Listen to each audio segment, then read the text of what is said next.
Kicks you out again.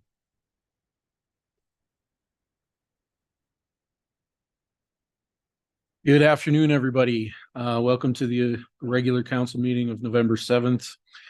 The town of Hinton respectfully acknowledges that it is located on the First Peoples traditional lands. We recognize this traditional territory to show respect and understanding to those who walk this land since time immemorial. Today, we uphold our ongoing responsibility to work together in the spirit of the intent of the treaties with all the First Peoples and nations that call this place home. The town expresses gratitude for the opportunity to build a better community on these sacred lands for generations to come. And with that, I'd like to call this meeting to order, and I'm looking for the adoption of the agenda. So council, any changes or deletions to tonight's agenda? Seeing none, administration. Thank you, Chair. To the rest of council, I do have two changes to the agenda. The first one being the addition of the Yellowhead Regional Library Board appointment. And I'm recommending that that be included as 7.2 and for EVenture to move to 7.5. Thank you, Nasik. Council? We have Councillor Stashik. Thank you, Mr. Chair. I'd like to move to amend today's agenda to include item 7.2, appointment to Yellowhead Regional Library Board. Thank you, Councillor Stashik. Council, we have a motion. The council adopt the agenda as amended with the additions of the Yellowhead Regional Library Board appointment 7.2 and EVentures to move to 7.5. Is there any question? And I'd like to call that to order. If you can vote. Oh, sorry. Oh, pardon me. Thank you. Thank you, Mr. Chair. Is that all the amendments that administration's proposing? Through the chair, I do have one more.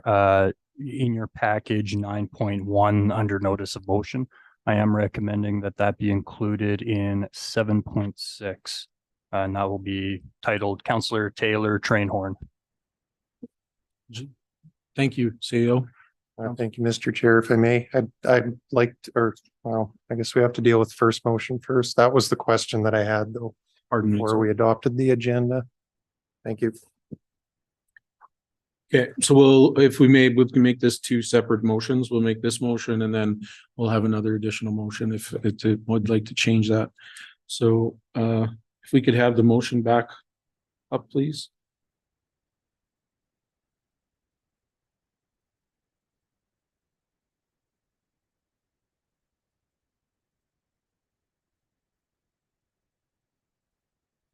Sorry, I think I got kicked out. Nope, in there.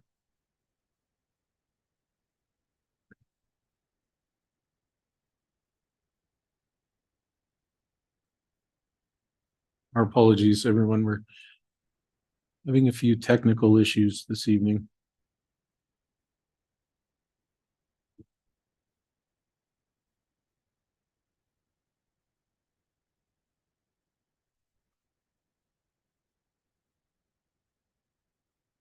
Okay, so we have the motion. It's a little bit different. We're adding 7.2, but we're also moving EVentures to 7.5 is the motion to the action items, correct? Okay, so if we can have, we could call that to question then, and I'll vote, please. Through to the chair, did you want them all in one motion? We'll make all the amendments to the agenda? We're going to make one more motion now for the other. So thank you. Council, so we have a thank you. That is carried. Thank you. Councillor Stashik.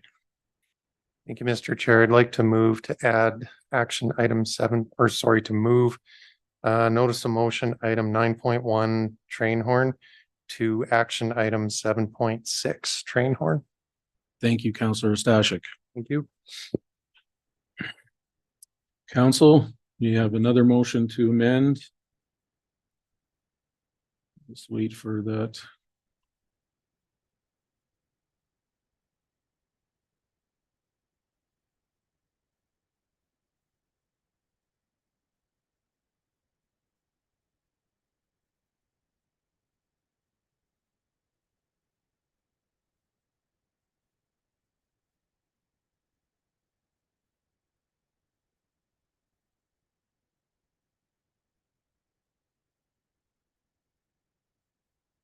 Thank you.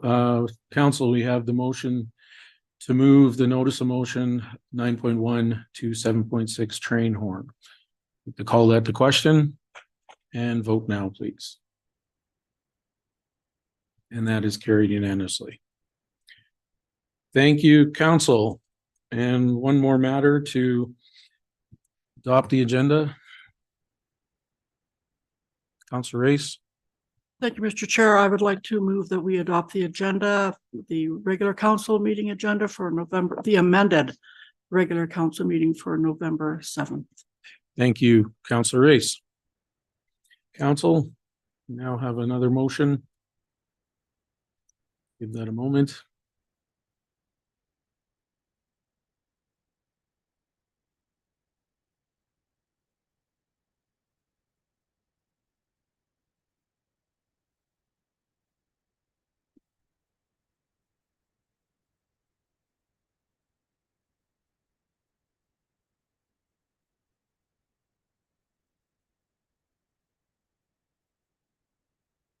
Thank you, administration. Council, we have the motion that council adopt the agenda as amended. Is there any comments or questions? And I'll call that to question. Please vote now. Thank you, and that is carried unanimously. Next, we have the council's minute for adoption. Council, we have two motions to make here. One, to adopt the regular minutes of October 17th. And we'll be accepting the 2024 budget meetings for information. So anyone like to make a motion in regards to the council minutes? Councillor Taylor. I move we adopt the regular council meeting minutes from October 17th. And I guess adopt the 2024 budget meeting notes from October 24th and 25th for information. Okay. Administration, would you prefer that in two motions? Through the chair to members of council, we can do it all in one motion if that's if council would like, or we could approve the October 24th and 25th meeting notes separately. And we would also request that the October 17th organizational meeting minutes be adopted as well. Yes, thank you. Sorry about that. Councillor Taylor, would you like to? Regular council and organizational meeting minutes from October 17th. Thank you. Council, we have a motion then that council adopt regular council and organizational meeting minutes for October 17th, 2023. Any questions or comments? Then I call that to question. Please vote now.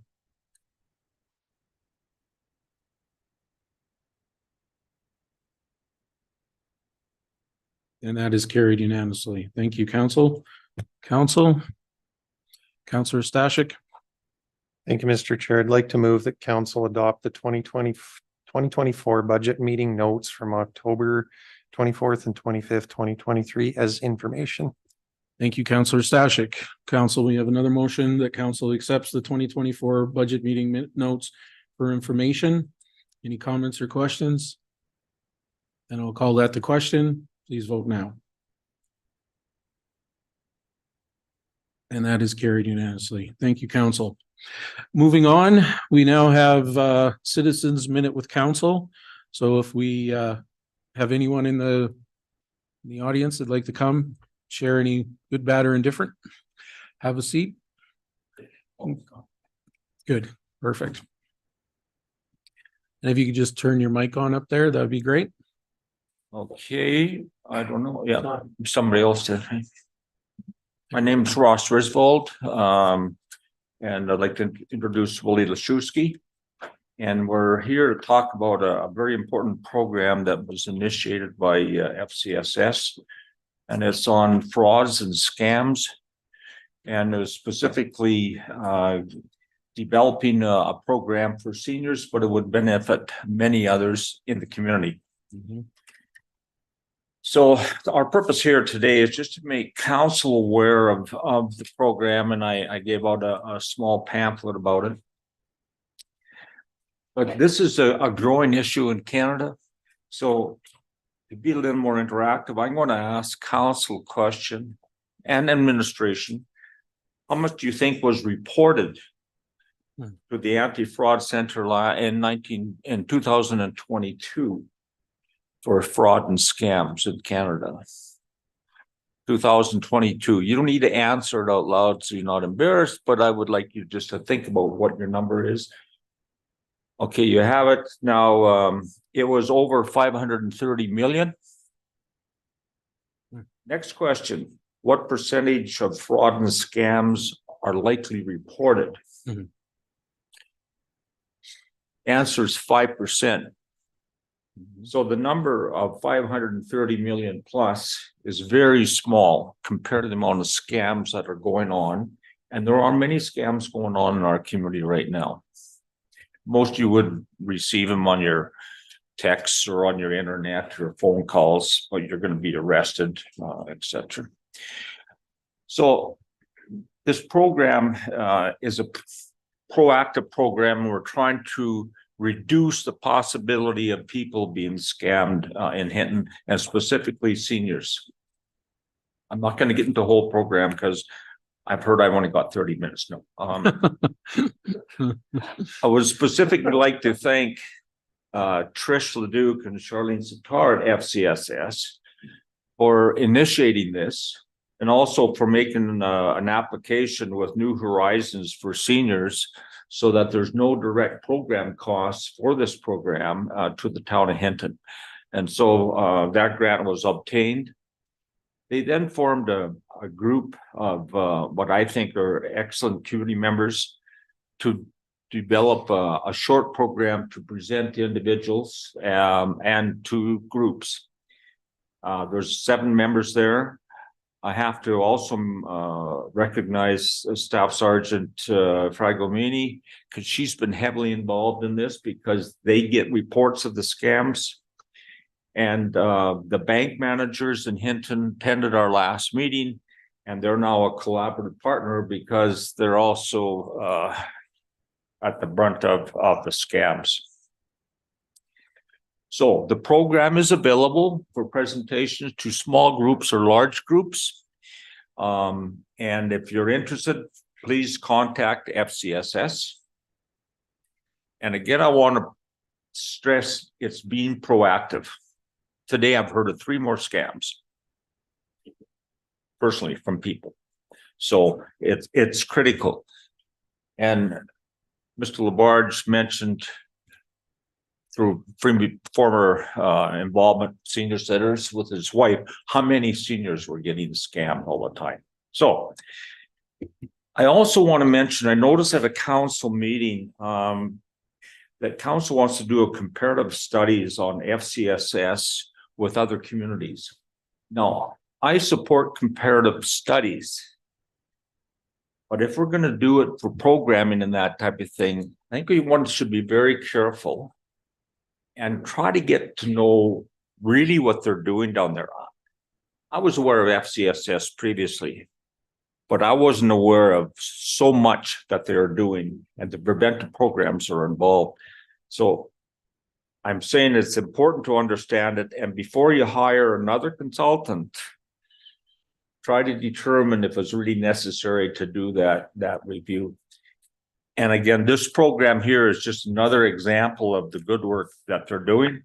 And hopefully we can save some people in town, small amount or large amount of money to help prevent the scams. So we would ask any questions, and I'm sorry if I went over the 1 minute. I want to mention, I knew your dad. He went through forestry school. He was a goalie. He was probably the best goalie who went through the forest technology school, but not the best player. That was me. Well, thank you, Mr. Oswald. Thank you, Willie. No, I very much appreciate it. It is a very valuable program, but I do believe that, you know, I mean, seniors, yes, but also the entire community, because as you said, more and more people with technology, and, you know, it's it's happening to a lot of different people, young and older. And I think being able to protect ourselves from these things are very important. So this is great proactiveness, and hopefully, more and more people report their incidents as well. I know it can be somewhat embarrassing, but it's important to, it can happen to anybody. So I really appreciate you. And you've hit a key word, embarrassing. People don't want to admit it, or they don't want to be impolite and just hang up. But it's critical to catch it and go for help if you got scammed. Absolutely. Thank you. Excellent. Thank you very much, you two. Thank you. Is there anyone else that would like to share a minute with council? All right, seeing none, then we're going to move on to our delegations and presentations. We have the Hinton Mountain Bike Association presented by 3 of its members here. So I'll let you introduce yourselves once you're settled.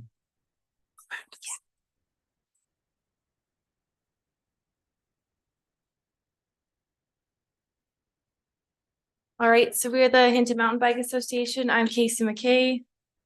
Glenn Allen. Wyatt Woolsey. Excellent. We'll let you know what we've been up to, Mhm. what's going on. This would be our mandate. So basically just to provide and maintain free access multi-purpose mountain bike trails. We are strictly volunteer run.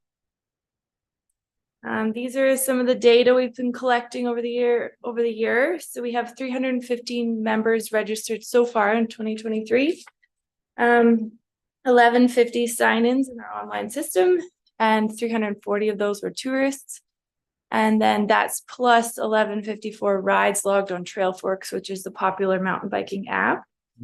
And our most popular trail is Flowmaster, and over 1,400 users were on it just this summer. For volunteer hours, we have 678 logged hours, which I believe it's way more than that. That's our actual logged hours. So many of you are aware of the Hinton, the Growler Fat Bike race in February. So at that, or following that race, we initiated what is sort of the beginning of an economic impact survey for the mountain bike trails and network in Hinton. So of the roughly 72 participants, we had 31 respond. And so this, I acknowledge this is somewhat of a small sample, but I think as a representation of the impact economically of mountain biking on Hinton, in Hinton rather.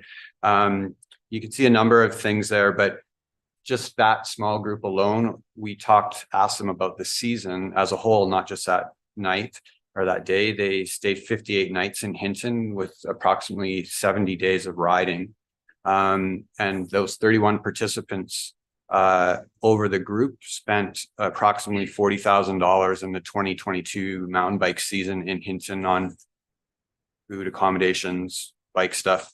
And on average was about $165 per person per day for people riding in town. So that's a flavor of what we expect to be a significant economic impact for our community, thanks to our trail network. Mm-hmm. Here are some of our successes for 2023. So we held Sprock Kids again twice this year, 2 times per week. It was our 11th season. That's kids all ages from toddlers to teens on bikes. We had our fat bike race, as we talked about, 71 racers this year. This was our biggest year. Majority were from out of town, and we raised over $3,000 for the club. We also held our group rides, and we had a new course come to town called PIMBA, which is a 3-day instructor course, and it sold out both sessions of that, which was awesome. We did Shred Sisters in June, which is a women's mountain biking clinic. This year we were able to add a new feature in the park that's gonna be exciting for people to learn some new skills on, thanks to the athletic brewery grant. We were able to install a mulch jump, a little more forgiving environment for practicing. Really cool addition to the park. We've got a great facility at the park if you ask anybody about it.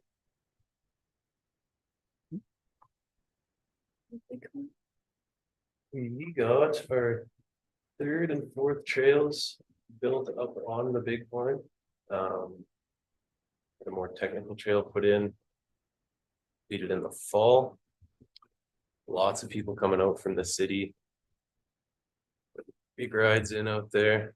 People are really excited to come check it out, and there's lots of exciting stuff going on for biking and Hinton up there. West Fraser is also currently working to push the Ridge Trail from essentially from town out to Beaver cabins.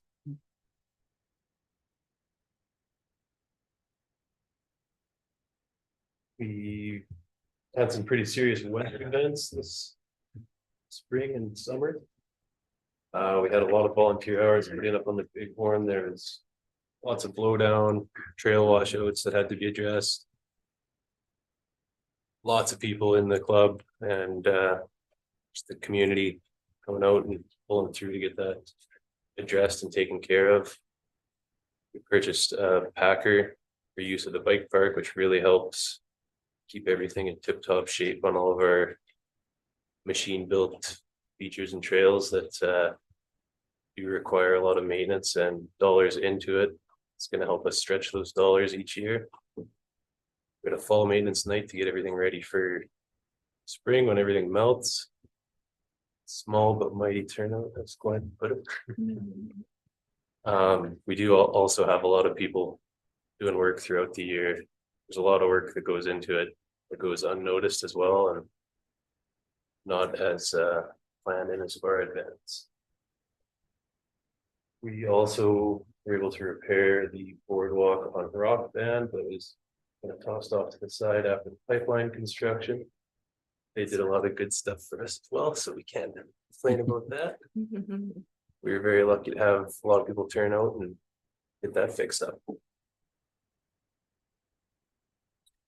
For next year, we expect to continue with our Sprockets program. That's super successful and brings lots of people into the park and the club.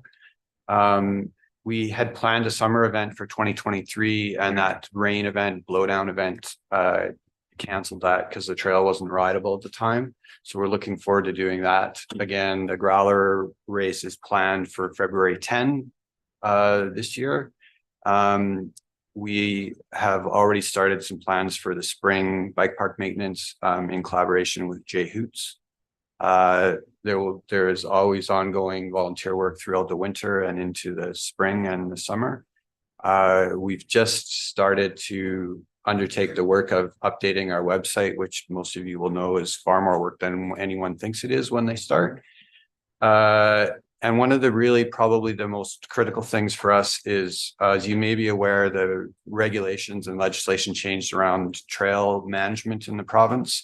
And so we are in the process, I would say well into the process now of being a designated trail manager, which will allow us to continue doing essentially the same work we're doing without a lot, as much of the paperwork on a case-by-case basis. So for example, in the past, if we needed to replace an existing bridge on a sanctioned trail, we still needed to apply for appropriate permits. That's the kind of thing that would be covered under a trail manager status, and we would just be able to go ahead and replace that. So that allows us to be a bit more nimble and a bit more timely in our work on the trails. And finally, we have a significant grant that we're awarded through AEP that we are have partially committed, and we'll look to fully commit as it needs to be spent during by the end of the 2024 season. Here's some of our financials. So carryover from 2021 to 2022 came up to 153,000. And then there's some of our expenses throughout the year. So bike park maintenance, Bighorn build. We built those 2 new trails for Sprockets program.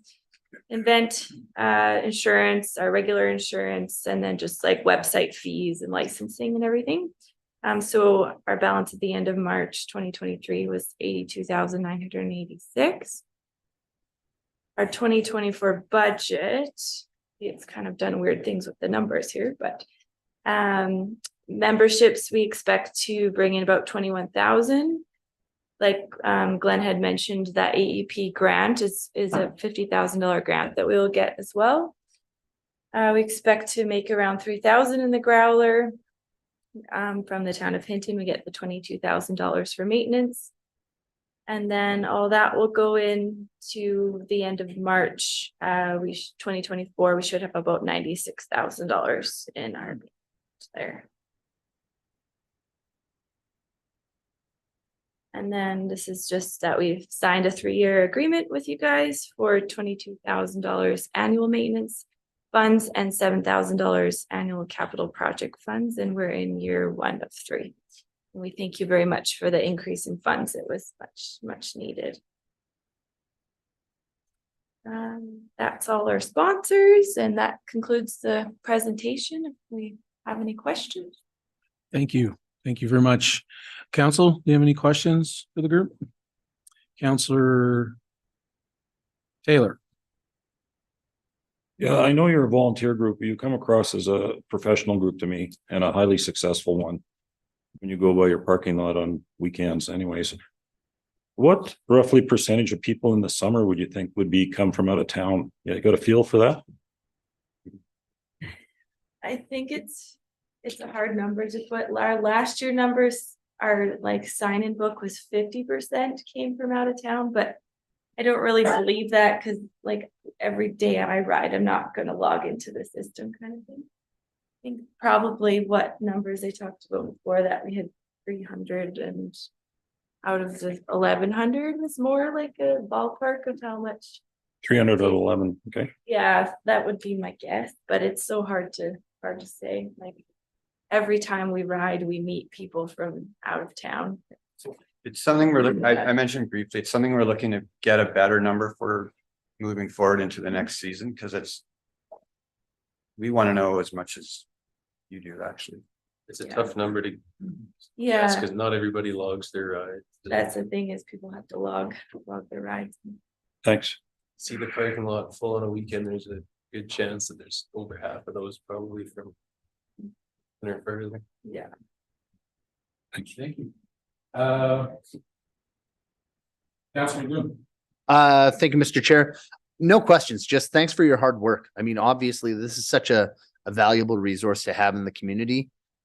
I think it speaks volumes when you touched on the economic impact of having those visitors and that visitor economy come and invest in our community. And ultimately, it's just good for all of us. So thanks for putting in the time and the effort, especially the stuff that isn't as recognizable. Imagine when you're slogging away and the weather's not awesome and you're trying to fix trail. That has got to be a rough time. So thank you. Councillor Reese. Thank you, Mr. Chair. 2 questions. I notice a lot of older people on bikes now. Are you thinking of doing any programming to assist them in this new skill that they're developing? Good speak to that. Yes. So I'm wearing 2 hats here. I run Rocky Mountain Ride Guides, which is sort of a coaching guiding company. So that is one of the things that I'm looking to expand into next year. I think also the club, from the club perspective, we run weekly rides, and those rides are depending upon the numbers of people. We often split those into groups that are appropriate to the sort of skill or thrill level that people are looking for. So that's another opportunity for people not only to improve their skills, but also perhaps to get to know the trail network that they might be less comfortable going out on their own. They have an opportunity to go out with people who know that network well. Super, thank you. And my next question is the Bighorn Trail. How long does it extend now? Like the ridge trail that West Fraser's building, or the current trail? The current trail. So from the bottom, it's 11 kilometers to the top of the mountain. And then 5 to 6 kilometers back down. And then we have a few downhill trails built in there as well. Okay.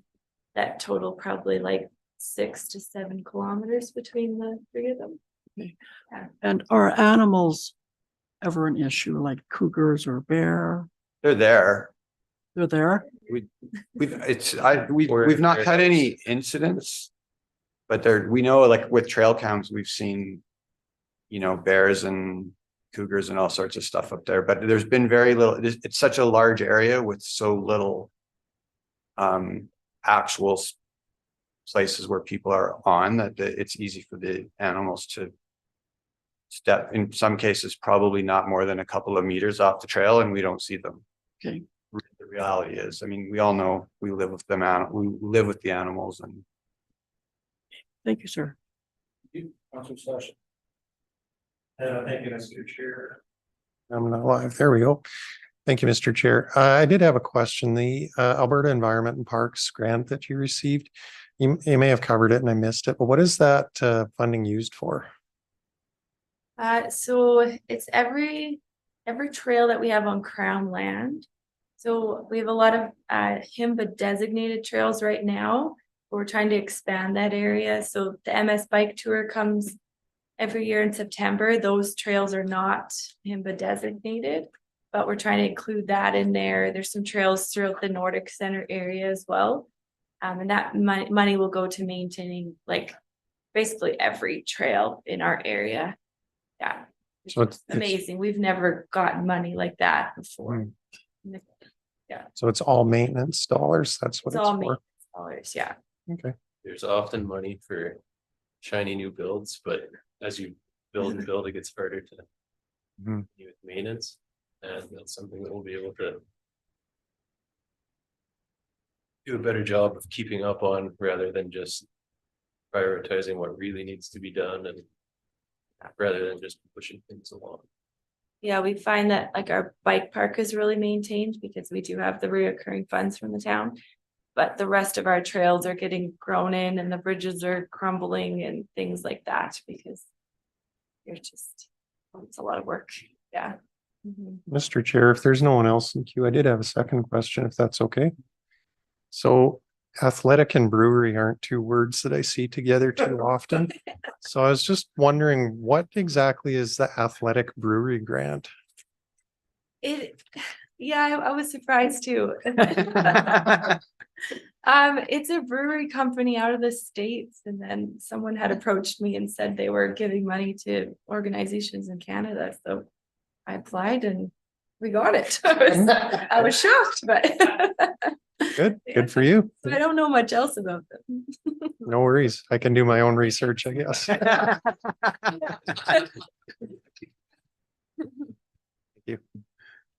I do love the concept. I guess that's a state thing. So, but anyway, well, thank you all. And it's good news to hear about the trail what is it, management, to have that status, because then, being able to, as we all know, AAP is not easy to deal with sometimes. So getting those permits and things, so having the ability to do that. I'm assuming that if you were to expand a bridge or make it or build a new one, then you would still need all those permits. Well, there's a fair amount of latitude in there. Hmm. And there are guidelines associated with it, of course, but Right. it certainly reduces the bureaucracy side of things. Absolutely. Excellent. Well, you do provide, the amount of volunteered hours, as you said, it's never logged correctly. It's a lot more. And thank you to the board too for, leading this group and expanding you bring so many different people from all over the place into our community. And I'm hoping, if we can track that better, get a better understanding, that would be great. So thank you very much. Council, if there's any other questions? All right. Well, thank you for your presentation. I really appreciate it. Okay, council. So next we have, we're going to be looking at the appointment of the Beaver Boardwalk public members, applicants. We have a couple. If we're looking for a motion to go into closed session, if that's a will of council to discuss. Councillor Race. Session. Thank you, Councillor Race. Council, you have a motion.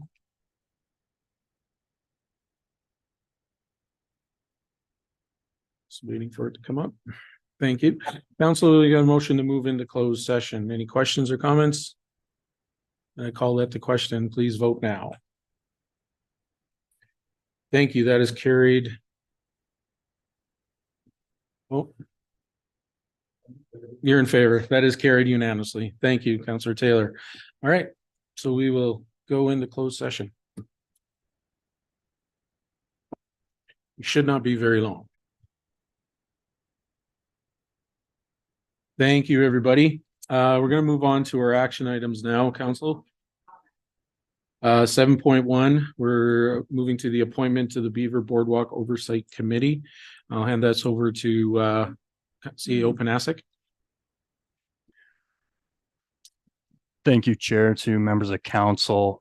For the Beaver Boardwalk Oversight Committee, I would recommend, as per the secret ballot, that Jan Vasboden and Kelly Armstrong be approved for the be appointed to the committee. Excellent. Thank you, CEO Panasic. Council. We have Councillor Magoon. Thank you. Oh, pardon me.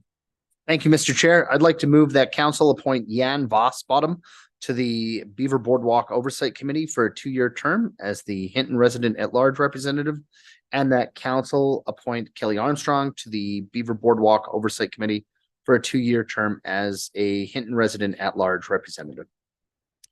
Thank you, Councillor Magoon. Council. You have a motion. Any comments or questions?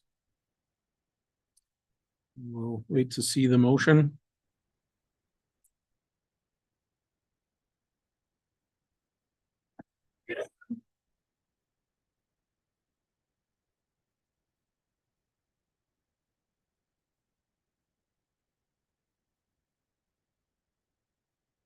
Okay. Council, we have a motion that council appoint Jan Vasbotten to the Beaver Boardwalk Oversight Committee for a 2-year term as Hinton resident at large representative, and that council appoint Kelly Armstrong to the Beaver Boardwalk Oversight Committee for a 2-year term as a Hinton resident at large representative. Council, any questions? And I call this the question. Please vote now.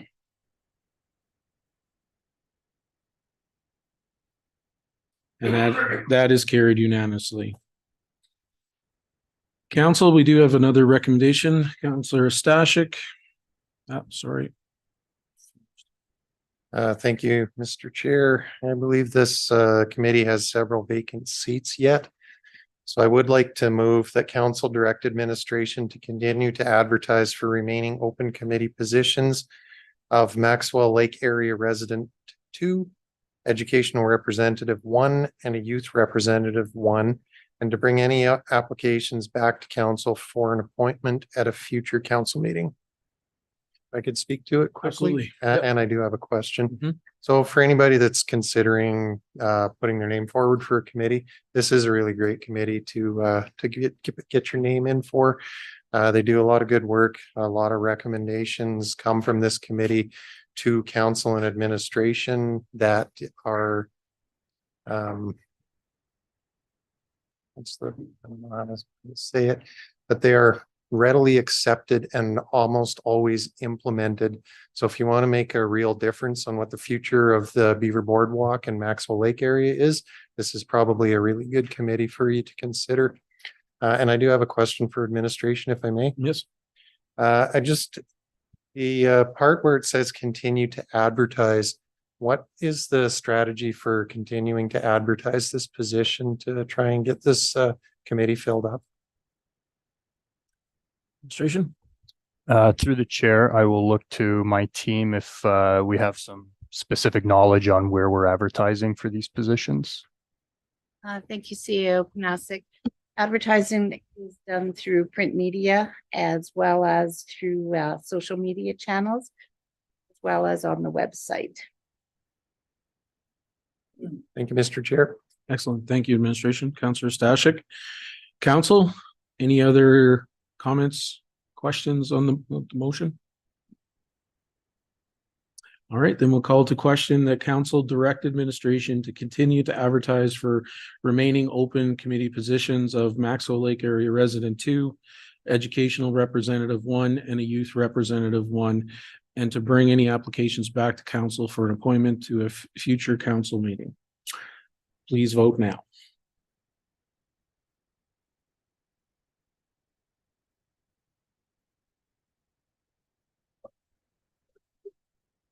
Okay.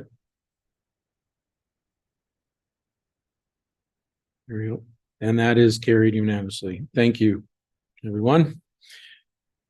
All right, and if I to add to this, I want to thank those that came forward with their names. It's a great addition to the group and looking forward to get started as quickly as possible. Ms. Juke? Thank you, Deputy Mayor, and to the rest of council. I just want a point of clarification. At the organizational meeting, council had requested that administration bring back the bylaw that containing the terms of reference of the Beaver Boardwalk Committee to examine ways we might be able to loosen up, I guess, or open up the specifics for the positions, each of the seats. Is that still wanted? Is that something that council is still looking for? From my perspective, I would say yes. I don't know the rest of council, but I think it's still an opportunity to look at that, but still continue to advertise it with our current terms of reference. But that's just my thoughts. Council, any other thoughts on Councillor Stashik? Thank you, Mr. Chair. Just a quick question. That is still an active direction to administration, is it not? Administration's nodding their head, so yes, it is. Through the chair, yes, that is active direction. I believe that the intent is that we were going to re-advertise under the current terms of reference for the committee, with the understanding that this would come back at a future date for possible amendments in the future or sometime in 2024. If I could speak to it quickly, then yeah, I'm still in favor of having that come back. My thoughts and opinions haven't changed since that direction was put forward previously to have it to take a look at the terms of reference. So yeah, thank you. Thank you, Councillor Stashik. Councillor Magoon. Yeah, just actually a follow-up question, if I may, Mr. Chair, for administration. I emailed myself with my other hat, the educational information and the youth positions as a reminder, and I'll fire out some emails tomorrow to some colleagues as well, because there's, again, I think if you shake the tree, there's probably someone out there that may be interested. Just out of curiosity to administration, if we have anybody, because it's outside of the advertisement, who's interested in applying, who should I direct them to? What would be most convenient? Through the chair to all of council. The application through our website does go to info@Hinton, and it's forwarded on, and the direction and the conversation with administration would be with the legislative services clerk. Perfect. Thank you. Appreciate it. Thank you, Councillor Magoon. Council, any other questions on this matter? And seeing none, then we're going to move on to 7.2, which is the appointment to the Yellowhead Regional Library Board. The open ASIC. Through the chair to members of council, based on the results of the secret ballot, I would recommend that council appoint Hendrik Smit to the Yellowhead Regional Library Board. Thank you, administration. Council, Councillor Magoon. Thank you, Mr. Chair. I'd like to move that council appoints Mr. Hendrik Smit to the West Yellowhead Regional Library Board. Thank you, And if Councillor. I may. You may speak to it. Thanks, Hank. We appreciate you, and certainly all that you've put into both the municipal library and the Greater Library Association over the years in the community. So thanks. Thank you, Councillor Magoon. If I too could speak to it, Mr. Schmidt has spent a great deal of time on the local library board, but wants to stay in the library world. So we appreciate him coming forward, putting his name forward, and we're happy to recommend him as a member of the library board plus as council. So thank you. Council, any other comments, questions on this matter? And seeing none, then I'm going to call it the question. The council appoints Hendrik Smit to the Yellowhead Regional Library Board as a trustee for the town of Hinton for the 1-year term from November 23rd through to October 24th. Please vote now. And that is carried unanimously. Thank you, council. And congratulations, Mr. Schmidt. Okay, council, we're going to move on then to 7.3. This is our healthcare professional attraction and retention. And I'm going to hand that over to our CAO. Thank you, Chair. And I will delegate this one to Ms. Jen Davy Campbell and Deborah Juke.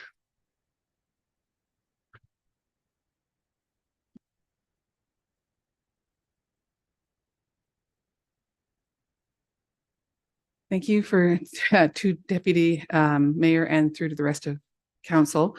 First of all, with this item, administration would like to amend the recommended motion to read as follows. That council refers the matter of support for a healthcare professional attraction and retention committee in Hinton to the 2024 budget deliberations and directs administration to prepare an operating business case for $5,000 in funding and up to $2,000 of in-kind support for committee activities. And I'll turn it over to Ms. Davy Campbell. Thank you. Through to the chair. At the June 13th, 2023 Committee of the Whole meeting, administration presented a report on the issue of attraction and retention of healthcare professionals to Hinton. The report was prompted by a meeting with local doctors, and a Hinton Voice article highlighted concerns. Committee referred the matter to the June 27th, 2023 council meeting and accepted the follow-up report as information. However, concerns have reemerged since then. This report is before council to outline administration's 2023 activities in attraction and retention of healthcare professionals to Hinton, as well as propose enhanced support for 2024. In 2023, administration began contributing as needed to attraction and retention through loose partnership with the Hinton Healthcare Foundation and the Rural Health Professions Action Plan. Town gave branded merchandise as well as information on Hello Hinton and other welcome social supports programs, and a one-time only small amount of funding towards the cost of travel and accommodation for temporary postings. These contributions showcase Hinton as a welcoming community, orient and connect new arrivals to social supports and attractions, and express ongoing appreciation to healthcare professionals temporarily or permanently working in Hinton. Administration will explore options with the Hinton Healthcare Foundation and RPAP to formalize the partnership for more effective actions with the subcommittee within its organization to increase its appreciation and welcoming of Hinton's healthcare professionals. RPAP can help build that committee capacity with guidance and resources towards attraction and retention strategies they offer. Through webinars and workshops, resources directed to attraction and retention work, and a provincial attraction and retention conference for networking with other engaged communities. The town of Hinton could offer a small budget as well as an administrative liaison to the committee, should it be formed, and continuing in-kind contributions. Administration could also contact Yellowhead County to explore its interests and concerns to contribute as a partner in this initiative. And we are open to any questions if you have any. Thank you very much, administration. Council, any questions, comments, thoughts, or direction? Councillor Race or Councillor Taylor, sorry. Well, I think we need to do something like this, because when I went to the AUMA, a lot of municipalities have this, and we certainly have this problem. So doing this is probably long overdue. Again, who do you think would be on the committee? Like, obviously the HHF, that's our local healthcare group that you're on, right? And some town doctors. Who's going to be on this committee, or is that to be determined, I guess? Through to the chair, Councillor Taylor, that's going to be determined. The Hinton Healthcare Foundation has its AGM on the 21st of November. And we will start the process at that meeting and to see if they're interested. And I've been working through with RPAP, and they've sent some guidelines for us to actually start a committee and some information. We're hoping to have, I guess, like an ad hoc committee under the Hinton Healthcare Foundation. And there's a whole guideline, and I haven't gone through it yet, but I can send you guys some information if you'd like. Great. I'd like to go through with the recommended motion if I could. Okay. And with the revised wording. Yeah, if we could see that. If appropriate. If you could put that up for us. That council refers the matter of the Healthcare Professional Attraction and Retention Committee in Hinton to the 2024 budget deliberation and directs administration to prepare an operating business case to include 5,000 in funding and up to 2,000 in-kind support in the proposed 2024 operating budget for committee activities. So I can't say anything more than I've said. But it's just so incredibly important for a town to have healthcare professionals in order to feel secure, especially a rural town. So thank you. Thank you, Councillor Taylor. And council, we now have a motion. I have Councillor Race, Councillor Stashik, and Councillor Magoon. Councillor Race? Thank you, sir. Well, Councillor Taylor took my motion, and I'm glad he did. I'll certainly support this. Over the last couple of years, I have talked to numerous municipalities who have either a attraction and retention or two separate committees. It's vital, and I'm glad we're moving ahead with this. So thank you, sir. Thank you, Councillor Race. Councillor Stashik? Thank you, Mr. Chair. This is a motion I'll be supporting as well. Just some additional information. I'll be speaking to it a little bit more during council reporting, but through my role as deputy mayor, we did have an opportunity, myself and CEO Panasic, to meet with some representatives from Alberta Health, and they'd indicated that there are some programs in other communities in our region that have formal terms of references, and they're set up through the town's municipal organization. They were willing to share some of that information, so I believe that may have been forwarded to CAO Panasic already. So that's some additional information that administration can use to help develop the business case for this. So I look forward to maybe adopting some of the best practices that others communities are using, including the one that Alberta Health was talking about, to be able to get our own strategy together for attraction and retention of medical professionals here. Thank you, Mr. Chair. Thank you, Councillor Stashik. And Councillor Magoon? Thank you, Mr. Chair. You know what? I've had some additional conversations in the last couple of weeks, again, involving concerns about physicians potentially stopping their practice with family medicine at our local clinics. And I think security, as Councillor Taylor had mentioned it, it's a big deal. I think there's a lack of security, and people are, I won't say becoming, because they simply are concerned about what the current state of things is. And I think we all have a role to play, both the province and municipalities, in solving this current crisis. And I think this is certainly a good way to start, by stepping up to the plate as far as the municipality is concerned. But I think it's also important that the province takes the current threat to healthcare seriously, especially in rural areas, and certainly addresses what we're dealing with. So thank you. Thank you, Councillor Magoon. And I too, I will be supporting this.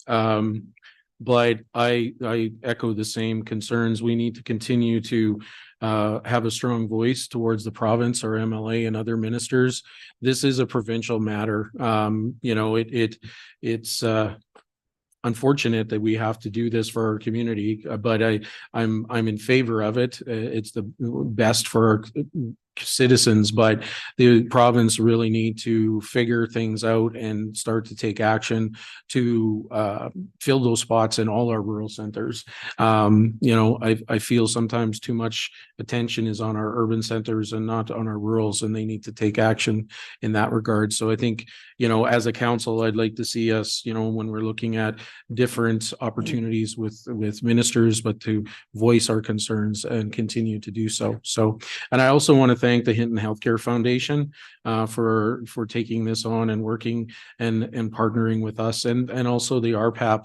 I took a look at their website. They've done a lot of great work, and they are the experts in this field. So I'm happy to have them also part of this equation. So thank you. Council, anything further?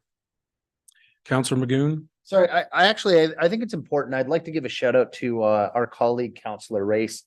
Councillor Race has been an advocate of this way of addressing this problem for a very long time. I would say an early adopter. So, I appreciate that you had done some of the early footwork on that, Joanne. So thank you. Thank you, Councillor Magoon. All right, Council, then I'm going to call to question if there's nothing further.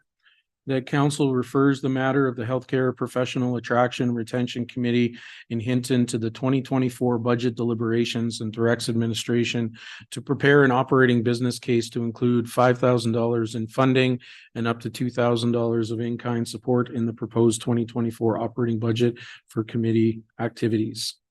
Council, please vote now.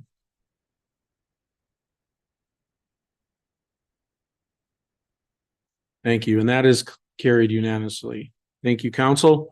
Any other further comments or questions on this matter? Councillor Taylor.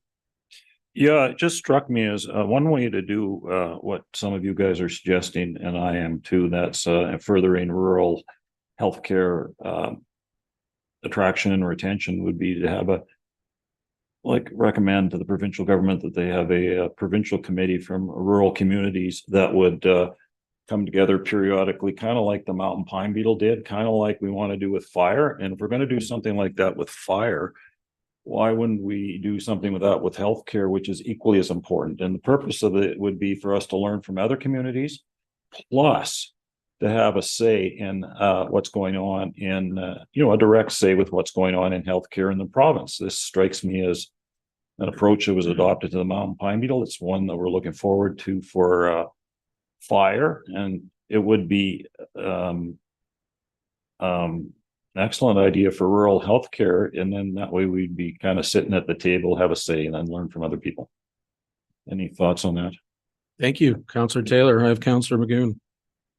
Yeah, just in short, I think that's an excellent idea.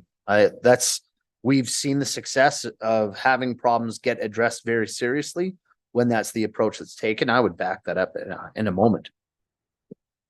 Thank you, Councillor Taylor, Councillor Magoon. And maybe this is something, I guess, once this committee gets put together, potentially, I'm not saying that for sure, but if there's anything else that anybody can think of, but, having these representatives and having that voice, and then having that endorsement from council maybe might be when to do that, or if it's sooner, that's the privy of council, if that's the appetite. Councillor Taylor. Well, would it be inappropriate for me to put forward a motion that we direct administration to send a letter to the Minister of Health requesting that a rural healthcare committee be set up provincially? Yeah. Or was that something that we would want further thought on? Council or CEO Banasek? Thank you. Through the chair to members of council. So just an additional piece of information, but the organization we're working with right now are the Rural Health Professionals Action Plan. They're actually a provincial organization that is focused on rural healthcare and specifically physician attraction and retention. So that is a government of Alberta backed organization that does provide support and a number of different initiatives. I can't specify all the initiatives they're involved with right now, but that may be something that we would want to look into if that was the intent. Councillor Taylor, want to follow up? Does that group have rural elected officials on it? Or is that like provincial government employees? A significant difference to me. If I may, through the chair, I can say that there is a board of directors, or there is a governing board that has been appointed. They are comprised of the Alberta Medical Association, the College of Physicians and Surgeons of Alberta, and Alberta Health Services, alongside public members. Yeah. Councillor Tim. I won't put a motion forward now, but if I decide to go ahead, I'll probably do a little more thinking and put it forward as a notice of motion. Thank you. Councillor Race. Thank you, Mr. Chair. I think what you're saying is good. I'm leaning more to approaching our MLA, Martin Long. He's the parliamentary secretary for LaGrange. So he may have some insight into what they are doing, what they're thinking. So that's an avenue I'd like to pursue. Thank you, sir. Thank you. Council, all right. Councillor Taylor. Well, the reason why I'll be thinking about this one is because at the AUMA, I heard lots, I won't say good or bad, but I heard lots of comments about how the, provincial process was working for rural government attraction, right? And it leads me to believe that something more is needed for our voice to come up. That's all. Thanks. So I'm just going to speak on, I do believe, because I think if I recall our last term, the RPAP was recruiting members and they were focused on municipal government as well. So I think there is an opportunity for a municipal councillor to be on that particular committee as well. I'm not sure how many are, but I do believe that the RPAP, they look for lots of different members of different backgrounds. So this might be something once we get more involved with them to find out maybe if having a representative at this table, a council table on that committee might be an option as well for the future. So that's, just something food for thought for the future. But I do think they do have, that's those members of the community, I believe. CEO Panasic. Thank you, Chair. Just looking at their board, although I can't talk to all of the background, I do recognize a few elected officials, one I believe from Wheatland and I believe one from Poca County, who were also served on the board of RMA that at least I'm familiar with. Without doing a deep dive into all of their backgrounds, I am familiar with a few elected officials who serve on the board. Thank you, CEO. Okay. All right. So council, we'll be discussing this more at the budget. So we're going to move on now to action item 7.4, which is the letter to Alberta's Deputy Minister of Forestry. And I will hand that over to CEO Panasic. Thank you through the mayor to members of council. So we're just bringing this back for council to approve this letter. We wanted to ensure that we were on the right track with what we were providing and what we were requesting. Based on the letter that you have here today, it was simply a transition of the Pine Beetle Committee to transition into a similarly structured fire prevention committee that would be provincial, would have a number of would have a similar structure and a similar membership as did the Pine Beetle, which was comprised of, I believe, a number of elected officials from a number of different levels of government, as well as some staff and some technical experts. So we just wanted to bring this back as a touch point and ensure that we were on the right track for council. And if council is in favor of the letter as drafted, we are recommending that council directs administration to send the letter to the Deputy Minister of Forestry requesting the transition of the Pine Beetle Committee to the Fire Prevention Committee as presented. Thank you, CEO Panasic. Council, we have Councillor Taylor. Well, I think this is a really great letter. But to make it a really, really great letter, what I would do was I talked to the MLA and he suggested sending it to Todd Lowen, not to a deputy minister. So I would follow his recommendation in that regard. And then the other thing would be to make sure it gets CC'd to forest communities that have or fire at risk communities, like Slave Lake, Fort McMurray, Fox Creek, Edson, those kind of communities. And the one thing and the other thing that would make this a really, really great letter would be to include somewhere in the content of this letter that I don't think it's actually included, that there's an opportunity to learn from each other's experiences. And that's one of the points of the committee. That to me was a central point of why we wanted to do this, yet it doesn't seem to be in the message. So I think those are three things that would make it an even better, more powerful message. I don't know if there's any discussion on that, but other than that, I'm okay with. I'd obviously like to go ahead with this with those changes. I don't know if we need to vote on those changes, though. I would say that it is a regular, this is the official one.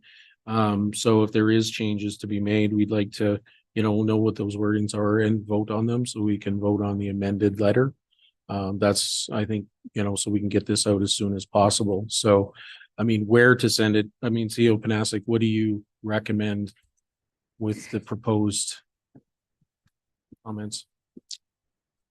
Through the chair to members of council, what I would recommend is the recommended action, and I would put as amended to include learning from others' experience and to expand the CC list to expand the CC list to At-risk. other affected communities and appropriate ministries within the government of Alberta. We'll give a minute for Ms. Davy Campbell to capture that. But council, any other, I guess, comments on the additions that Councillor Taylor has put forward? Sorry, your mic is off. The one the CAO missed was sending it to the minister. That was sending it to the minister, not the deputy minister, right? If you want to have an impact. Yeah, okay. That's what the MLA recommended. Yeah, they're just getting this and we'll get that too. The only reason it was originally recommended as a deputy minister was that was just the meeting that I attended in Edmonton for the mountain pine beetle, and that was the guy that was what's the word, chair of that committee, right? Okay. It will just give them a moment. Verify.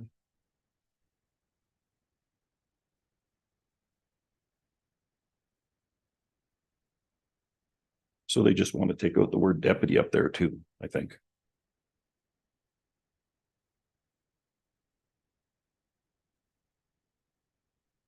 We were just talking about, Councillor Taylor was mentioning the deputy minister sending it to, what was the name that you, MLA Long recommended? Well, Todd Lowen, whatever his title is, I'm not sure if he's the Minister of Forests or if he's the Minister of Environment and Lands. Through the chair to members of council, Todd Lowen is the Minister of Forestry and Parks. So instead of the deputy minister, we can simply remove the deputy and send it directly to the Honorable Todd Lowen.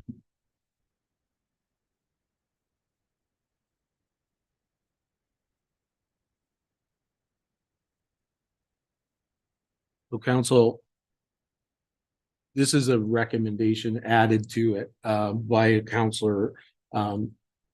Is there any objections, I guess, before we move on, Councillor Taylor? I don't think there's a motion out right now. So I would like to make that motion. Okay. If I could. That works. Thank you. The council directs administration to send a letter to the Minister of Forests requesting a transition of the Mountain Pine Beetle Committee to the Fire Prevention Committee to include an expanded CC list to other affected communities and appropriate, I don't know about appropriate ministries within the government. I don't think you need that in there. And also include learning and sharing experiences as a key element to the committee, right?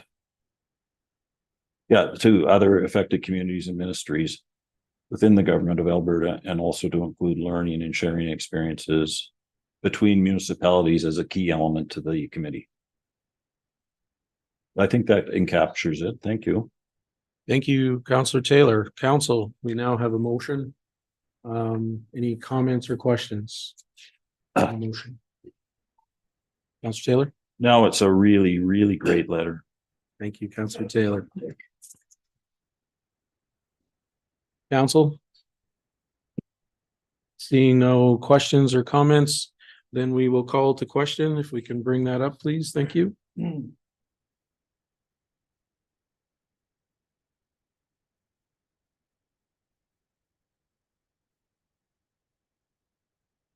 The council directs administration to send the letter to the Ministry of Forestry and Parks requesting a transition of the Mountain Pine Beetle Committee to a Fire Prevention Committee to include expanded list of affected communities and ministries within the government of Alberta, and also to include learning and sharing experiences between municipalities as a key element to the committee. Council, please vote now.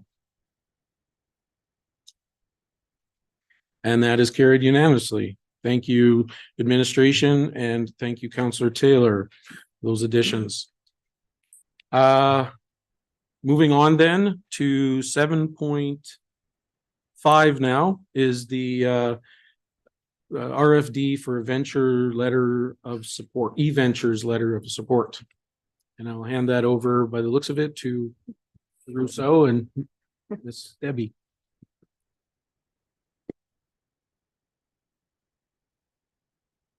Thank you, Deputy Mayor. I'll hand this over to my colleague, Ms. Weber, please. Thank you, Mr. Russo. Through the chair to all of council. The request for decision before you is about our EVenture Alberta, Northwest Alberta EV charging station network that we have been working on for a few years now.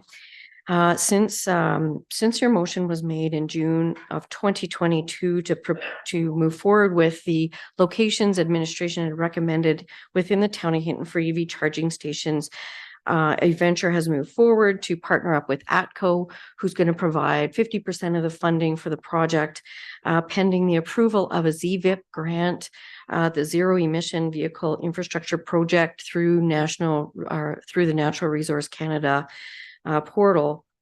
With that, site visits were already completed. ATCO came out to all the member communities, looked at all the different options of sites available, and determined whether those sites had the proper infrastructure.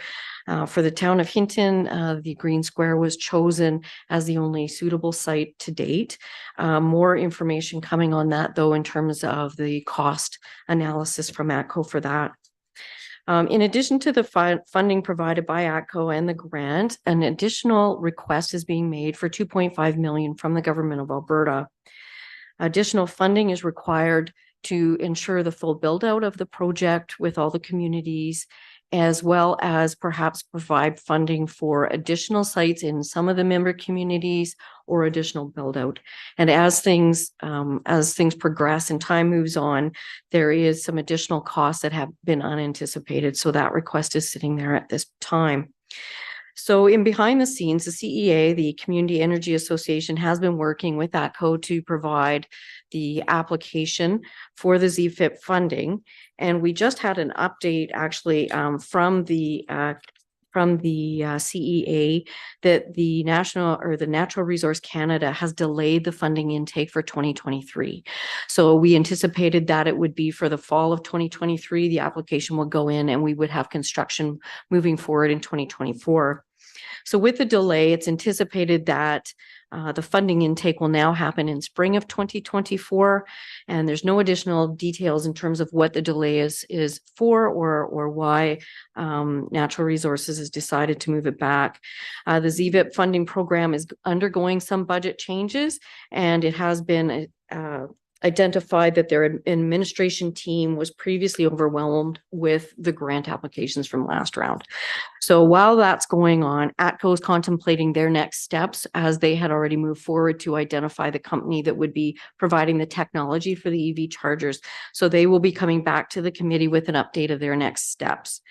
The CEA, the Community Energy Association, on behalf of all the member communities, is following up with Minister Jean's Chief of Staff to suggest that ministry take forward the request for 2.5 million to the Treasury Board.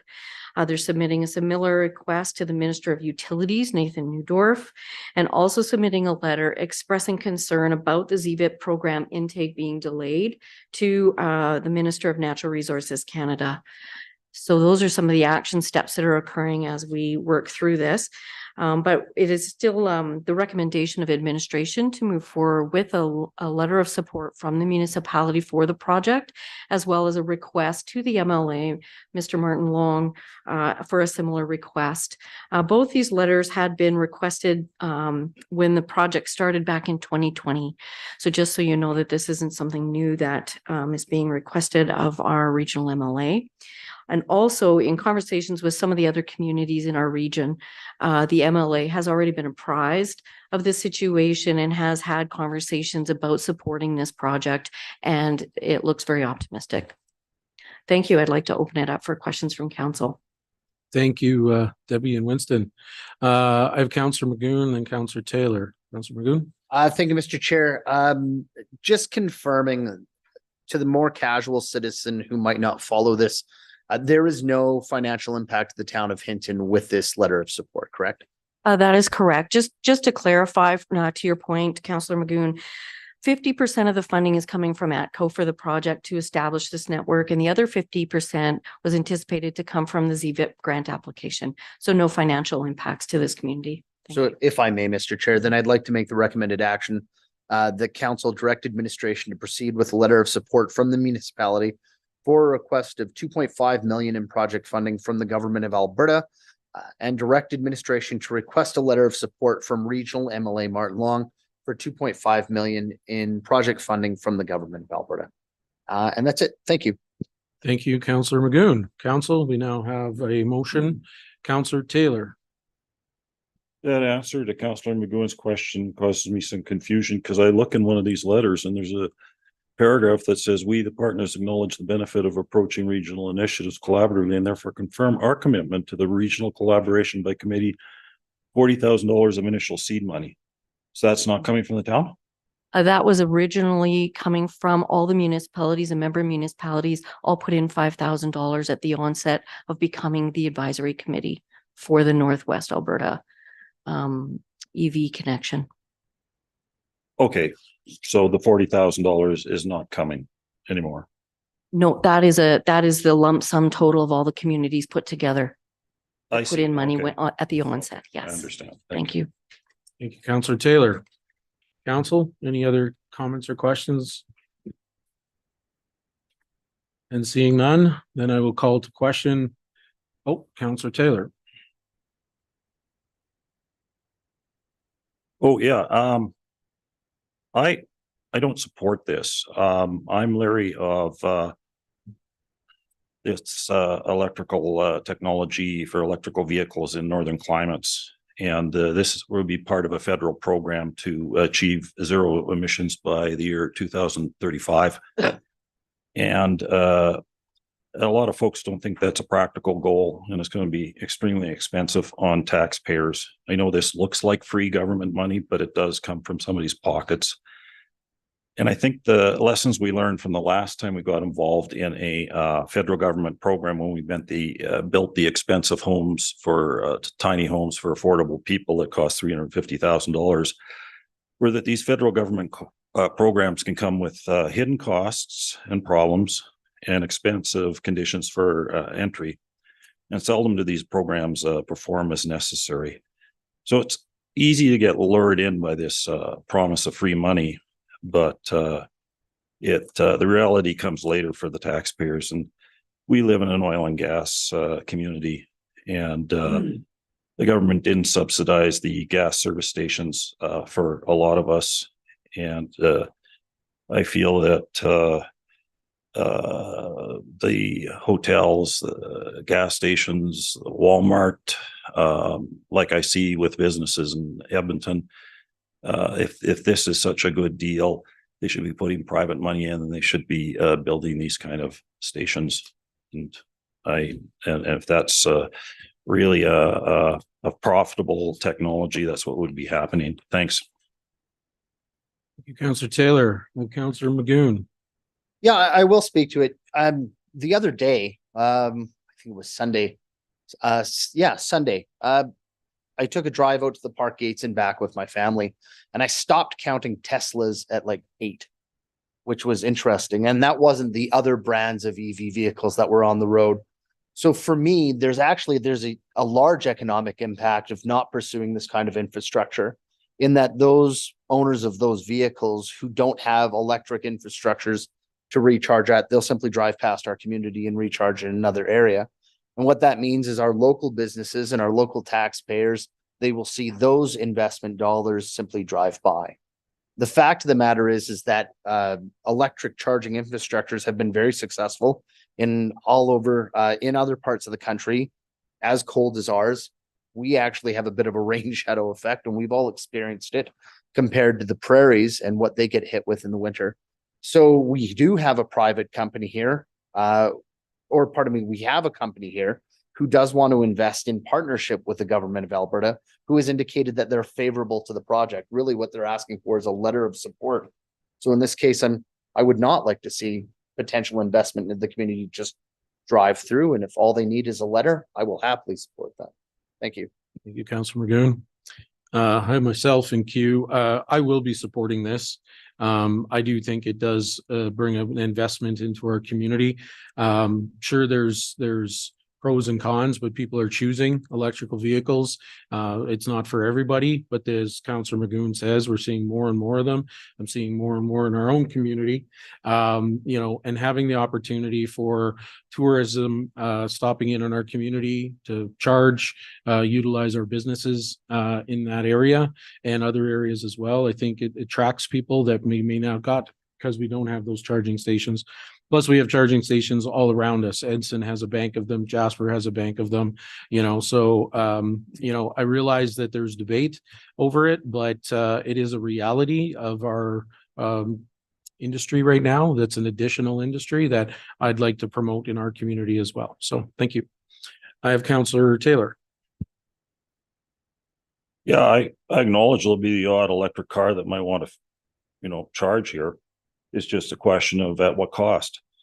And the papers here say there's an economic opportunity, but I haven't seen a solid business case put forward that there's going to be a net positive or even neutral return to the taxpayer on the investment and the money. So thanks. Okay, Council, any other comments? All right, then we'll call the question and the motion that Council direct administration to proceed with a letter of support from the municipality for a request of $2.5 million in project funding from the government of Alberta, and direct administration to request a letter of support from regional MLA Martin Long for $2.5 million in project funding from the government of Alberta. Please vote now.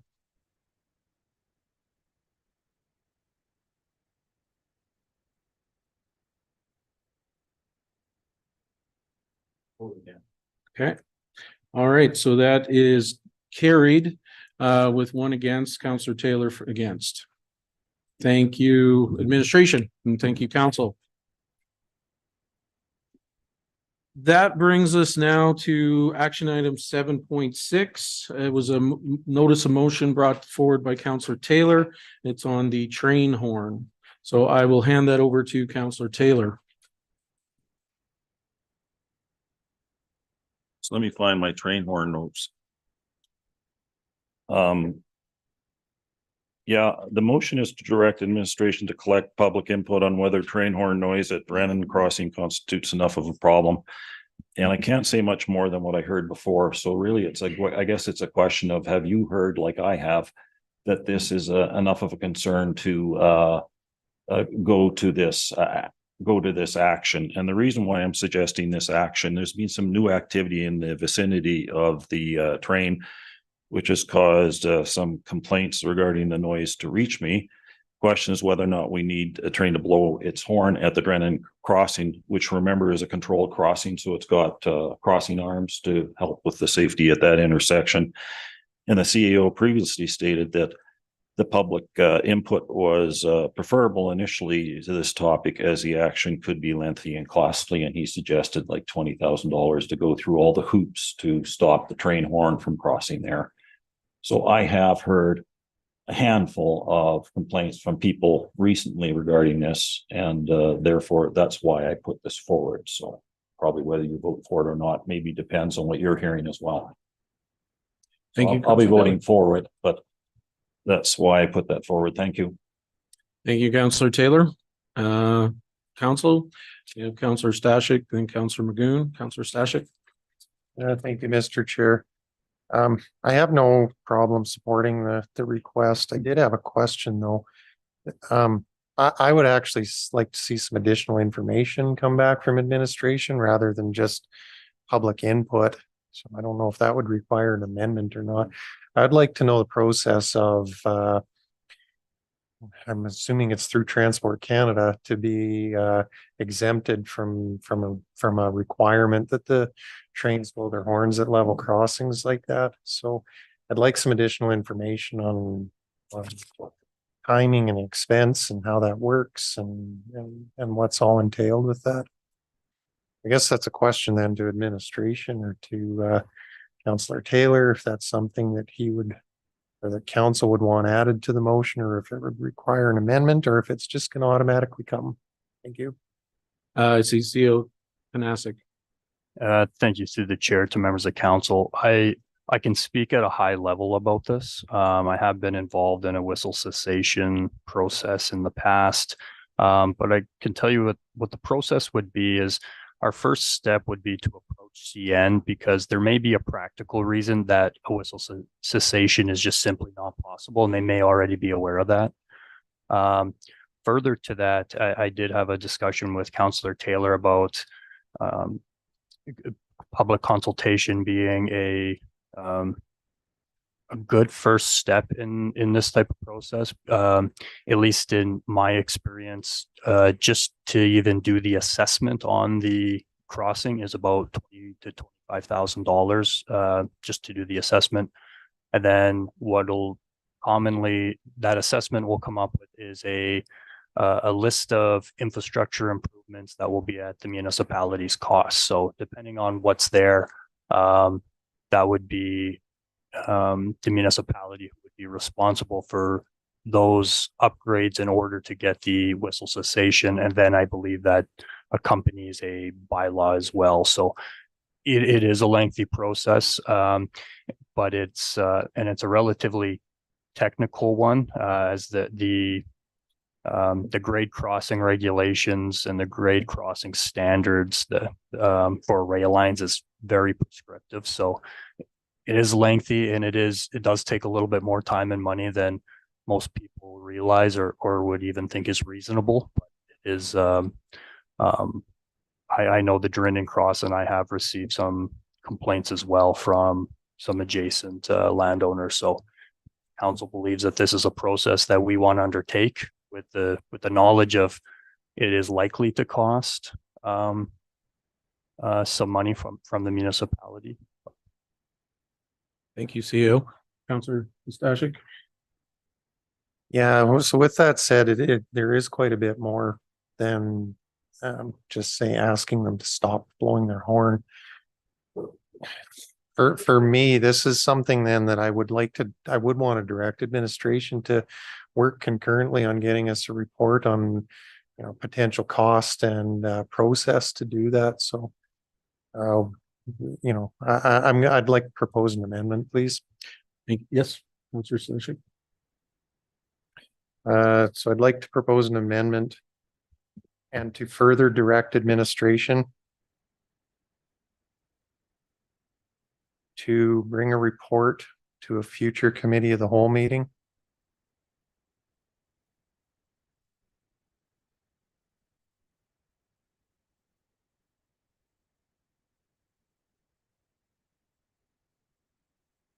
Outlining potential costs and process regarding this motion. I think should be clear. And I've already spoken to it. So thank you, Mr. Chair. Thank you, Councillor Stashik. So council, we're going to be speaking to the amendment only at this point for voting. So is there any comments or questions on the amendment? I have one, not question, but a comment. With the two together, I guess my My concern is we go to the public and we get their input, but to me, that gets people's hopes up in regards to something might happen. I would prefer getting the information. I would be happy with the second part alone without the first part to figure out even if this is a direction we want to take to understand what the costs are and everything before we get that public input. Because I think we've got that. That's what brought this here. So as is right now, I just don't personally like getting public input and saying, yes, we want it gone. And then we go through the process and say, sorry, we're not going to do it. I think we need to look at it first and see what is the cost going to be and make a decision based on that. And then if we want to go further, then let's get the public input to see if it is an investment that ratepayers want. So as is right now, I wouldn't be in support of them together. Thank you. Councillor Taylor? I would, and the reason why I would is we're extremely lucky to have a CAO who's gone through this, has given us a high level picture of what's going on, and he didn't sugarcoat it. So we know it's going to cost significant money, and it's going to be a kind of pain in the ass. It's going to be a fairly administrative process. So we know that, and that. So I'm okay because of that. I don't think I'm going into this within the dark. Thanks. Okay, Councillor Stashik. Thank you, Mr. Chair. The reason that I wanted to have them together and to have this work done concurrently is so that when the report comes back to council for their consideration, we have a snapshot of what the public thinks and how big a concern is it to them. And then the offsetting side of that discussion is what's the process and how much is this going to cost, so that council has a full picture of what the concerns are that the citizens have and what it's going to take to rectify it. And for me, I'd prefer that to happen in one process rather than taking on one and then tasking administration with something else, dragging out the process depending on what the results of the first undertaking are. So that's just me. I'd like to see them happen together, but that's my opinion. Thank you. I do have a question though for administration too. Part of the report, if this goes forward, will the part of the report also speak to liability? And the reason I ask that question is my concern is that at a crossing, if we ask, and I realize that they go through a assessment process, so they're not going to make this decision lightly. But if something were to happen at that crossing and it was council, the town of Hinton said, we don't want to blow the horn, and something were to happen, who would be liable for that? Potentially. And now if you don't have the answer, that's fine, but it would be something for me that I would need to know of making a decision moving forward, because ultimately there is a chance something could happen without the horn. And if we said we don't want the horn and something happens, does it come back to us? That's my question. See you, Classic. Through the chair to members of council, I can't speak to exactly how much liability is going to change, but I don't suspect that it'd be very much. The whole process of a whistle cessation, for that whole process, is really centered around if the train isn't going to blow the whistle, you need to have a whole bunch of other safety regulations in place in order for that whistle to just be overkill and to get by with other safety regulations. And that comes down to lighting, it comes down to arms, it comes down to sight lines, a number of different things. So, I think we'll be okay on that front, especially because whatever we do, all of those regulations are dictated by the railway crossing regulations, and we'd be in compliance with those safety regulations. So I don't foresee any major problems there. And if I could, Chair, just to speak to some further information, I can provide some very high level information, but like I said, there's some barriers to entry here. And that was why I think gauging some interest from the public was an important one before we went too far down this road and starting to spend money on even assessments to determine what those costs are. Now, I think we can probably, or my hope is that we can come up with some really high level estimates that are possibilities to come in talking with CN and maybe some of the hopefully with some of the staff that they have who analyze these crossings for a living. Hopefully we can get a very high ballpark, but we're really not going to know exactly what we're going to have to do until we hire that consultant or engineer to do the assessment on the crossing and give us the list of the deficiencies. Thank you. CEO Panasic. I have Councillor Reese and then myself. Thank you, Mr. Chair. So what I'm looking at right now is just a conversation with citizens, conversation with CN. We're just collecting information. We're not asking anyone to spend any big money right now. So I will support this. Thank you. I guess overall, my thought on this is living in a community, an industrial community, there's expectations for certain noises. And I guess my concern too with this is the precedent it sets. There's a lot of other places that could also come to us and say, we don't like the noise of this. We don't like the noise of this. Heavy trucks go down on Switzer Drive. I've heard many times condo owners and residents don't like that noise. Our police services, they live in a residential or in residential areas. There's sirens going all the time. I guess my concern is, where does this end? You know, it is a staple that trains have horns, and it's a safety concern. So I do think that there's still a financial, it's administration's time to gather this information, go to the community, get the information. I just think there's a lot more other things that we need to be focused on here than the noise of a train. Personally, we promote coal in our communities. Coal is transported by train, and it comes with the noises. So that's where I'm at with this. I'm still not going to support it the way it is. So thank you. Council, anything further? All right. So if I could see the motion, please, or we're going to vote, sorry, on the amendment first. Pardon me.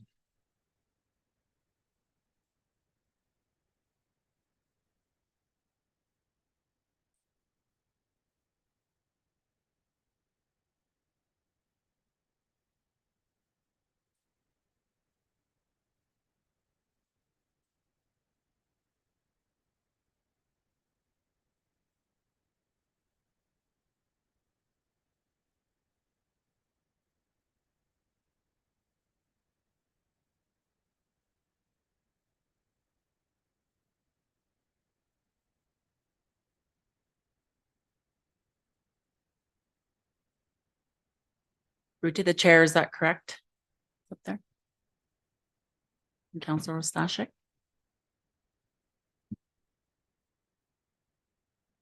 Councillor Stashik? That's correct. Thank you.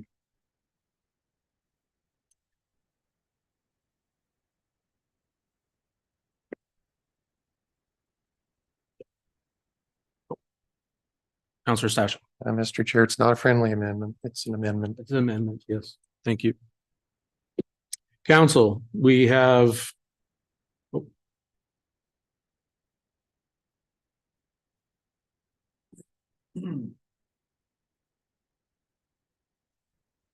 Council, we have an amendment to the motion. We're going to call it to question and to further direct administration to bring a report to a future committee of the whole meeting outlining potential costs and process regarding this motion. Please vote now. And that is carried 4-1 with Councillor Hawes in against. Now, Council, we have the motion Councillor Taylor made.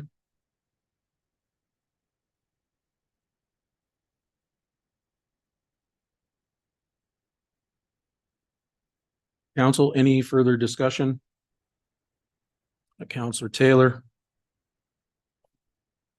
Clarify something, Councillor Hawes. You mentioned when you were talking about coal trains that it was the noise of the train.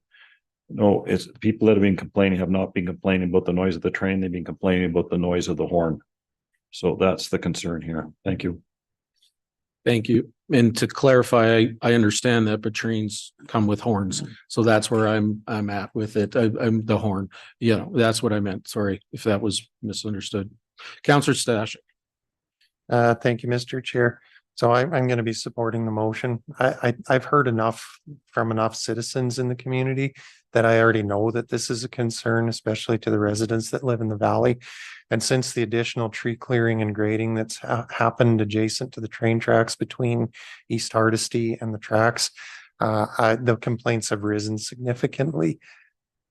There's many other municipalities that have level crossings that go through them where they've gotten exemptions from the whistleblowing in the communities. I don't think Hinton's any different. And if it's significantly bothersome to the citizens that whistle going off every time a train goes through, especially during the night when people are trying to sleep, that is a very busy train route and it could be rather disruptive. So I'm fully in support of passing this and seeing what comes from it. Thank you. Thank you, Councillor Stashik. Councillor Taylor. Yeah, and that's kind of what did it for me. Like I had heard a few complaints before the activity, but after the activity, I've heard complaints, and there's been more than double the number of complaints. So that's taken it to me from a problem where we don't have to do something like this to a problem where at least we should probably consider it because of that activity. Thanks. Thank you, Councillor Taylor. Council. And seeing nothing further, then we will call the question that council direct administration to collect public input on whether the train horn noise at the Drinnan crossing constitute enough of a problem to action, and to further direct administration to bring a report to a future committee of the whole meeting outlining potential costs and process regarding this motion. Please vote now. And that is carried 4-1 with myself against. Thank you. Thank you, council. I did notice that it didn't have a date, if I may. Do we want to put a date on it, council, to CEO? I should have mentioned this before, my apologies, but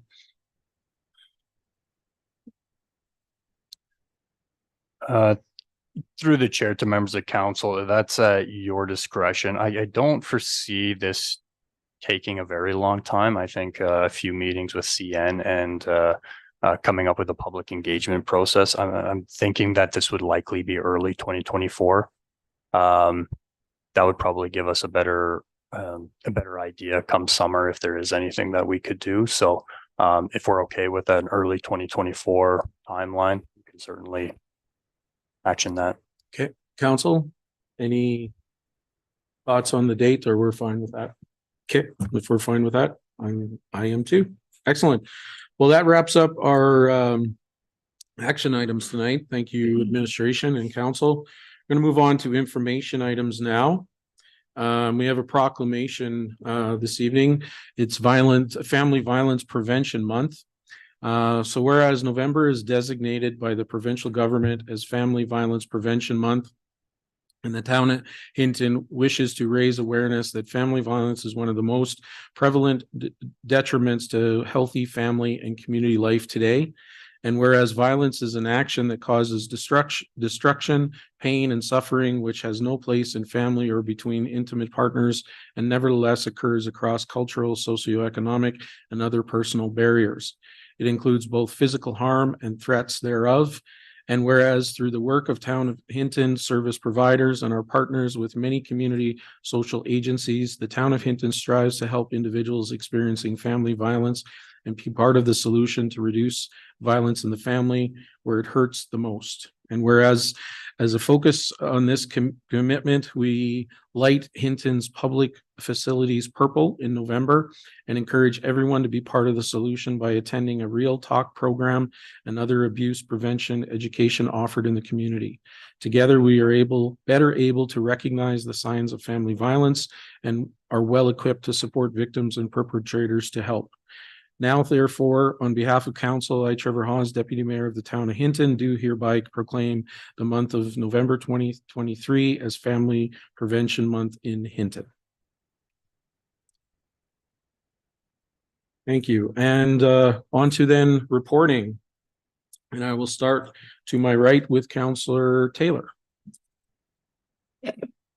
Okay, two things. I went to the fire truck push and I was thankful that the fire truck was actually running so that we didn't really have to push it, but it's good to see tradition carried on. And I think that's a fun kind of tradition to have.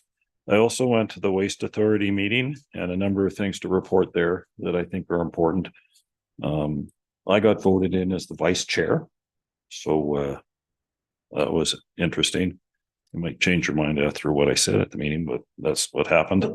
We got the financial statements, and the interesting part of the financial statements were that there was a $800,000 surplus in the budget at the Waste Authority, and that was due primarily as a result of pipeline activity. That was money that they didn't count on. I guess there was a lot of material that was brought in. So in recognition of our financial needs, I did put a motion forward that this, because I asked them, would this be, because what they did less than a year ago was they asked the towns to contribute extra money towards the building of a cell, and that extra money collectively added up to less than $800,000. So I put a motion in that I asked them if they would have put that motion in, if they could have anticipated this extra $800,000, and they said they wouldn't have asked for the extra money. So I put a motion into because of the financial situation that the municipalities are facing to get that money returned back to us to help us with our budget. Unfortunately, I was unsuccessful. So the other thing that happened was that the town of Jasper came forward with a proposal. They have a bit of a biosolid problem that they've had with quite a while with their waste authority. They can't just give it to the pulp mill like we can. So they've accumulated about a 22,000 cubic meter, or about a 2,200 kilogram problem. So they came forward with a proposal that we would spend $60,000 on a feasibility study in order to consider perhaps a $300,000 biosolid facility of some kind to take care of the biosolids from all the communities. But essentially what they were proposing is that $60,000 study for a particular problem that we could have buried in the ground for $2,000. Anyways, that proposal went ahead, so they're going to go and do the feasibility study. So that's the Waste Authority meeting. Thank you. Thank you, Councillor Taylor. Councillor Race. Thank you, Mr. Chair. I also attended the fire truck push. I felt it was a really good event and a wonderful opportunity to spend time talking to firefighters and the deputy chief. And another big thing about that night, it may not mean a lot to many people, but I got to go on a fire truck ride, sitting in the front seat, and it was absolutely awesome. So thank you very much, Fire Chief, for that. Much appreciated. Also, November 1st, I attended the museum's AGM. It was quick, very successful. And over the weekend, I attended the Diwali event. The people were very warm, very welcoming. Food was great. I learned a lot about the Indian culture, traditions, but I know I still have a long way to go. And that's it, sir. Thank you, Councillor Race. Councillor Stashik. Thank you, Mr. Chair. I do have a couple things to report. I too attended the fire truck push-in. I'm not going to add anything to what Councillors Taylor and Race have already said. In addition to that, though, as I mentioned earlier in the meeting, CEO Panasic and I did have an opportunity to sit down with a couple of Alberta Health Services officials. I got to meet the new facility manager for the facility here. Unfortunately, I didn't get her last name, but I believe her first name is Andriana. Some information from Alberta Health. There's some the new Connect Care system is coming online on November 5th. Connect Care is a new initiative, new digital health tracking initiative that Alberta Health's taking on. That is theoretically going to make it a lot easier for medical professionals to have access to your health records, no matter where you go in Alberta. So that's a new system that is coming online, or did come online, I guess, November 5th, a couple days ago. Also, they had some equipment failure at the hospital that they're working on getting replaced. So in the meantime, there's no endoscopy procedures being booked at the Hinton Hospital right now. They are actively recruiting an orthopedic surgeon to come to Hinton to be an in-house surgeon here.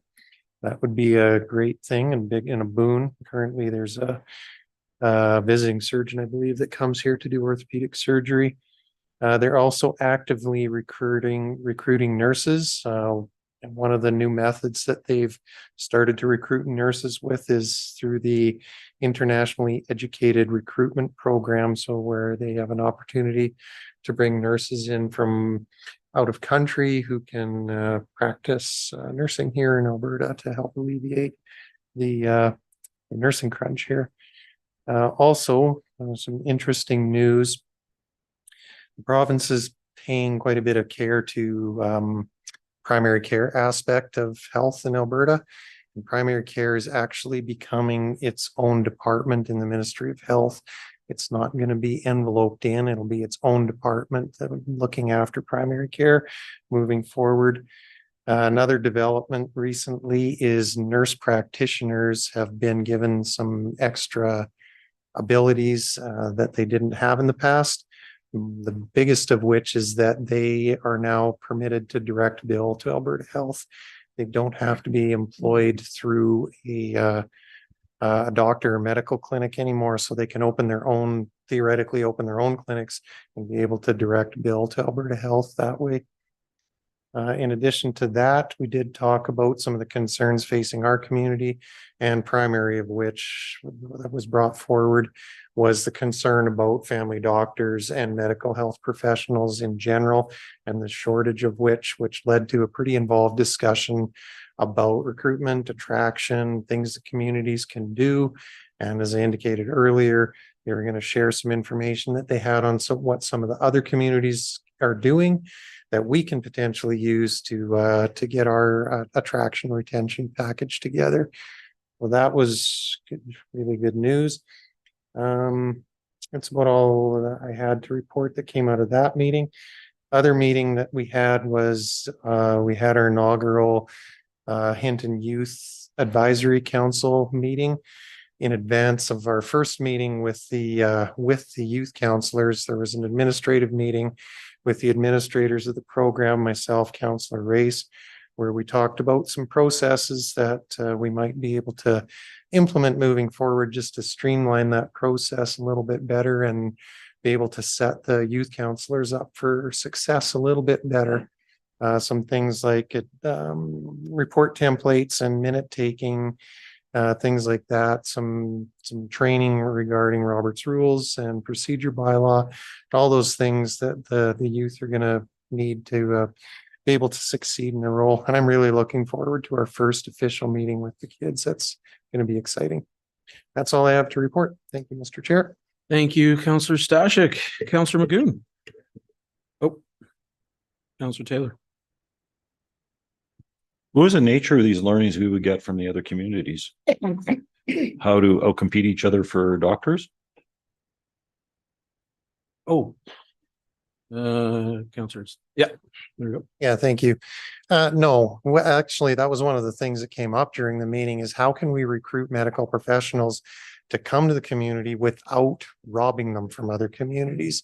So that was it was a discussion, and there are some tactics, some things that we might be able to do so that we're not just robbing from our neighbors to get doctors to come here, which was a concern that was brought forward and addressed at a high level, and is something that could get looked at during our recruitment and attraction, developing that program. Hopefully that's one of the things that we look at is how can we bring doctors in without robbing them from neighboring communities, without robbing them from neighboring provinces. Find places where there is an availability of doctors that we can be able to take advantage of.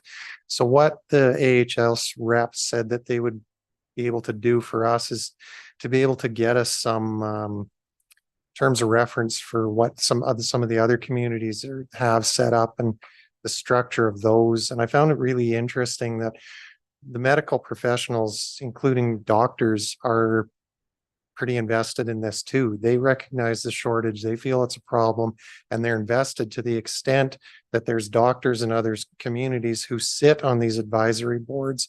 The one, I'm not going to name the community, but it's run through the community's economic development department, and it's a subcommittee that community members are on, representatives from the municipality are on it, and doctors within that community are on it. And it seems to work very well. And it's something I would look forward to having something similar in our community set up. It sounded very promising. Did that answer your question? Oh, no, that's perfect. I mean, robbing doctors from each other doesn't sound like too much of a provincial solution to me. No, me neither. Thanks. Thank you. Thank you. Moving on to Councillor Magoon. Thank you, Mr. Chair. Certainly in the flavor of what's been discussed, I actually started reaching out to several local physicians to address specifically what we're seeing in terms of the shortage of practicing family doctors. Again, it's a bit of an interesting thing, and I just don't know enough about the cause and effect.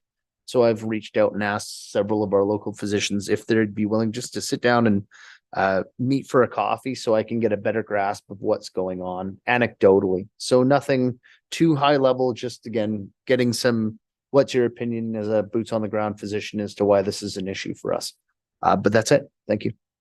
Thank you, Councillor Magoon.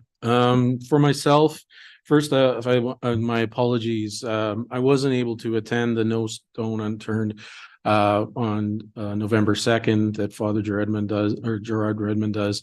But I heard very good things about it, and you know, they always do such a great job of that presentation in the community. I also had the opportunity to meet with the administration for the BBOC committee with plans moving forward. So our first official meeting won't be until December. We want to get the new members on board, go through all the administrative things.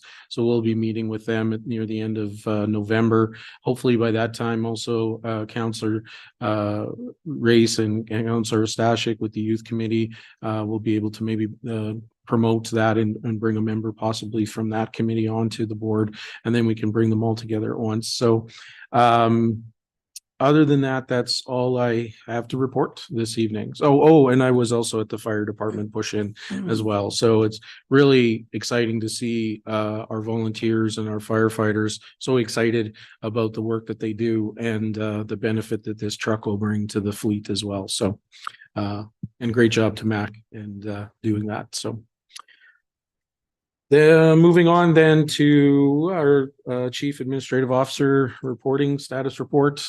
CEO Panasic. Thank you, Chair, members of council. I don't have anything specific or emergent to bring forward today, but I do intend to bring forward my comprehensive monthly report for next Tuesday, but I don't have anything to report at this meeting. Okay. Thank you, Councillor or CEO Panasic. And council, we have a few matters in closed session, so I'd be looking for a motion. Councillor Magoon. Thank you, Mr. Chair. I'd like to move that we go into closed session. Thank you, Councillor Magoon. Council, called to question the council move into closed session at 6:11. All those in favor, please vote now.